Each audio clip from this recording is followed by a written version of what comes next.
paid them all. You have not paid them all. No releases have been done. And the allocations that are... Thank you, Honorable Dr. Kabiru. Yes. I thought the minister would be concluding. Yes. So, thank you, Mr. Speaker, for the opportunity to also speak in support of the approval of the estimate for Parliament. Mr. Speaker, sometimes it's very disheartening in listening and seeing that Parliament has submitted a budget of 4,626,812. And the ministry, upon revise or engagement, said we should rather be given 1,619,464. That is about 35% of what Parliament is asking for. Deputy Minister for Finance, this is very bad that the institution Parliament that you belong to have submitted a budget 100% of what they requested for. You only give them 35% of what they have allocated. Speaker, when you know very well that Parliament needs this money, Mr. Speaker, I am not in agreement with the fact that we should wait until mid-year budget for government to review the allocation to Parliament. I think that within this budget, they can be able to find a fiscal space to be able to increase the allocation to Parliament. You are buying 4 helicopters. We don't need 4 helicopters. You are buying 2 luxury jets. We don't need 2 luxury jets. So you should reduce the number of helicopters that you are going to buy, reduce the number of the presidential jet that you want to buy, so that Parliament will be able to have enough resources. Mr. Speaker, because of the inadequate releases of Parliament, and the executive want to control Parliament, now the president is dictating to members of Parliament. When the majority chief whip and the majority leader file or intend to file a private member's bill, the president is telling them to reduce it. Why? Their oversight, their rule as members of Parliament. Because of what? To withdraw. We have the official letter from the presidency to the members of Parliament. But he has instructed that you should withdraw it, Mr. Speaker. Mr. Speaker, the executive have no authority to dictate to what happened in Parliament, Mr. Speaker. Mr. Speaker. Please continue. Mr. I will Speaker, appropriately give you the Mr. floor. Speaker, when you go into our offices, it is very sad that many members in our offices, our air conditions are not working. When you have a visitor, you have to look for another member office where the air condition is working to be able to entertain that visitor. Mr. Speaker, for more than 4 years, there has never been an occasion that the MP's lift, both lifts are working. It's either one is working or it is broken down. On many occasions, Mr. Speaker, you will be able to have to use the lift. Mr. Speaker, the Minister for Education, Honorable Haruna Iddrisu, was asking that there was no space to capture international organizations like IP and CPA. It is sad to report to you that even attending such international organizations, there's no money to go. CPA, Commonwealth Parliament Association, my colleague here, Honorable Jerry Ahmed, wanted to attend it in Barbados. They could not because Parliament could not fund it. There's no allocation of money. And there was no resources to be done. Mr. Speaker, it is very sad. Mr. Speaker, it is very sad to the extent that, Mr. Speaker, it is very sad that because we are not having releases, international organizations, many people could not. So, Mr. Speaker, Mr. Speaker, there are many occasions that the Speaker, the first Deputy Speaker, who attend Pan-African parliaments, many occasions he has to pre-finance. On many occasions, the first Deputy Speaker has to pre-finance his trip to Pan-African Parliament. The majority chief whip, on many occasions, has to finance his trip to Pan-African Parliament before he comes. Because of what? There is no releases to Parliament. And, Mr. Speaker, even sometimes microphones and committee offices are not working. Now we have a Minister of Finance who is a member of Parliament. We have a Deputy Minister of Finance who is a member of Parliament. And yet, the majority leader and the chief whip, you could not prevail on government to release funding. Now they are dictating to us. The Minister of Education is here. Throughout the year, they haven't given him money. So when you go to the Minister of Education, Honorable Haruna Iddrisu doesn't sit many times in his office because they have not given him releases to take care of people. If you are not releasing monies to your ministers to work, how do you expect them to do? You do allocations to him to procure sanitary part. When he procure, the contractors will be chasing him because you release money to him to pay. No, you have not paid them all. You have not paid them all. No releases have been done. And the allocations that are done for you, our students are here.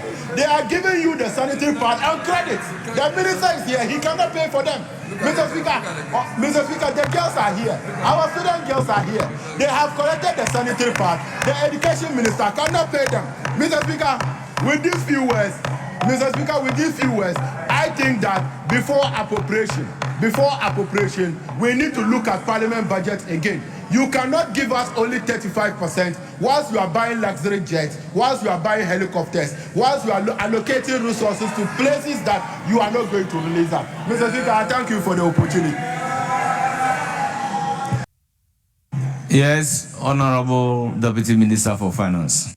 Thank you, Mr. Speaker. Mr. Speaker, I have listened to... In your concluding comment, take into consideration the concerns expressed by honorable members regarding all the issues under consideration. Thank you, Mr. Speaker. That is exactly what I'm doing. And I want to say something for the record, that I have sat here and have listened to honorable members debate on estimates for many of the MDAs. And consistently, members have made a case for us to increase allocation to many MDAs. So it is not as though it is a new thing and that members are advocating only for Parliament. I want that important statement made. I also want to place on record that it is quite impossible to allocate in accordance to the wish list of any of the MDAs. So for members to compare that Parliament requested for 4 billion and we have given 1.6 billion is not entirely the right comparison. The right comparison I want us to do, and I say it is not entirely right because it cuts across all MDAs. Almost everybody requested huge amounts. But looking at what is available in the basket, we have tried to allocate equitably to support every agency. We have not been able to meet the request from the executive. We haven't been able to meet the request from the judiciary, so, and it is the same. Honorable Deputy Finance Minister, what was the request of Parliament and what was the proposed release? Members mentioned over because 4 billion. You are saying that is not right. No, that is not something that can be met. Mr. Speaker, I want to draw your attention to this, that in 2023, government allocated 639 million cedis to Parliament. That amount went to 1,022 million in 2024. In 2025, it was increased to more than 1.1 billion cedis.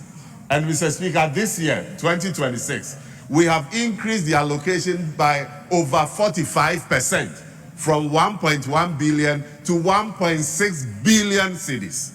Mr. Speaker, no other MDA has received this quantum increase in the allocation in 2026. So when you refer that the Minister for Finance and his deputy are both members of Parliament, and so they should look favorably to Parliament, I am telling you, we have looked more favorably to Parliament than you could have done during your era.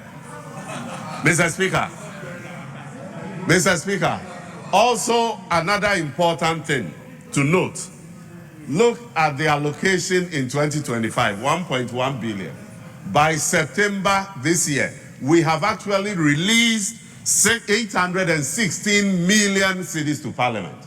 So it is not only the allocation, releases to Parliament too has improved significantly. What is remaining is just about 200 plus million, and that has also been released. I'm telling you that we have released the full allocation to Parliament, something that never happened. What I want us to support What I want us to support is the call that was made by Honorable Akroma. Let us all be prudent in the utilization of the meager resources to all of us. I have heard all of us, and I have also experienced the difficulties we have in our offices. I'm also a member of Parliament. I sit there and I also bear those difficulties. What commitment I want to make to the House is that in 2026, we'll also be prompt in our releases to Parliament, just as we've done this year. Our appeal, and Clark keeps mentioning CAPEX. CAPEX allocation has increased from 80 million to 300 million in 2026. We will make sure we release them to you so that you fix all the problems that members are talking about. Mr. Speaker, I want to give you assurance on behalf of Dr. Kesi that we will make sure that we release funds to Parliament so Parliament will continue to do the good things that you've been doing for Mother Ghana. Thank you, Mr. Speaker. Yes, Honorable 亚cándal.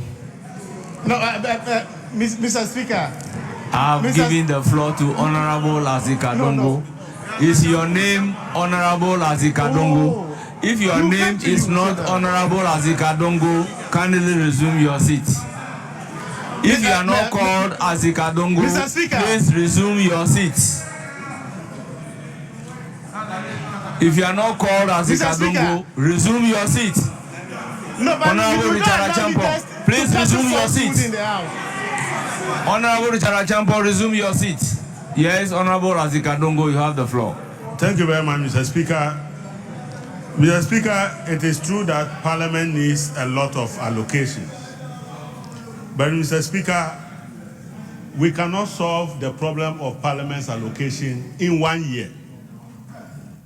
If previous governments had incrementally improved allocation to the Parliament of Ghana, we will not be having this conversation. Mr. Speaker, in 2024, our colleagues were here. The minister who presented the budget at the time was a member of Parliament. But they were quiet. They never understood that Parliament needed money. Today they know that Parliament needs money. Mr. Speaker, what is interesting is that there is a clear misleading information provided to this House. Mr. Speaker, the helicopters that they are talking about are not being paid 100% from 2025 budget. As a matter of fact, the first tranche is being paid in 2025. 2026, 2027, up to 2028, those payments are going to be made. So they cannot be the reason why you are complaining about 2026. Mr. Speaker, it appears they have a debate that they have missed. And anytime anything comes here, they are on their feet to talk about private jet. That is not what we are discussing here. We are not discussing helicopters. That is gone. Mr. Speaker, I even heard somebody say that we are borrowing to go and buy private jet. Meanwhile, nobody is borrowing a penny to buy private jet. The people of Ghana are paying from our own resources. Mr. Speaker, if we were living in the period where every year we were borrowing $3 billion in this House, I am sure we would have had a better allocation to the Parliament of this country. But those who were borrowing $3 billion a year never restores Parliament. And they cannot seem now to be loving Parliament than those who are now trying to improve it. Mr. Speaker, we cannot allow people who decide to reopen debate and be discussing about allocations to Minister of Education. Is that what we are discussing? What is the relevance of that allocation to the debate that we are having now?